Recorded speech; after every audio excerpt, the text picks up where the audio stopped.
সকলকে জানাই ইংরাজি নববর্ষের আন্তরিক শুভেচ্ছা এবং ভালোবাসা। এখন আমি এসেছি কল্পতরু উৎসবে সামিল হতে। কি অপূর্ব সুন্দরভাবে আপনারা দেখতেই পাচ্ছেন ঠাকুরমা স্বামীজি এবং ঠাকুরের সামনেটায় ফুল দিয়ে পুষ্প দিয়ে সাজানো হয়েছে। এই কল্পতরু উৎসবটি প্রত্যেক বছরই আমি আসি এবং আমি সৌভাগ্যবান যে ঠাকুরের কৃপা লাভ করতে পারি এবং ঠাকুরের ভোগ প্রসাদ গ্রহণ করতে পারি।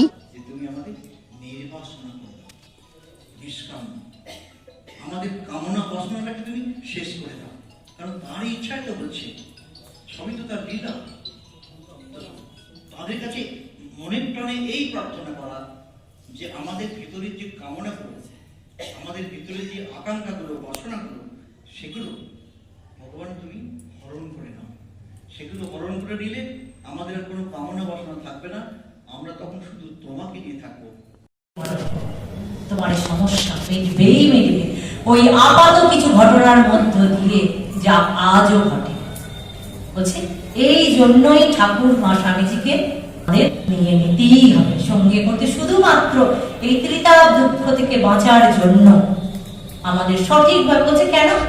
দেখুন, আমরা সবাই এরকম ভাবে পড়ি মাঝে মাঝে। ধরুন কারো খুব কঠিন অসুখ হয়েছে, ডাক্তাররা খুব বলে এই কথাটা, কাউকে বলেছে, সে ভেঙে পড়েছে যে ব্যাস গেল, বোধহয় আর কিছু হবে না। আবার কেউ খুব সুন্দরভাবে ঘটনাটি নিল, বলে যা যা চেষ্টা করার ডাক্তারবাবু আপনি তো তা করেছেন, এবার ঠাকুর যা করবে তেমন ভাবেই নিয়ে নেব। দেখুন, একই ঘটনা একজন ভেঙে পড়েছে আর একজন কত সুন্দরভাবে নিয়ে নিল।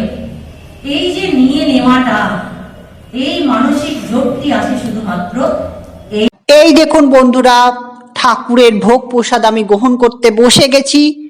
মিষ্টান্ন দিয়ে আরও কিছু ছিল।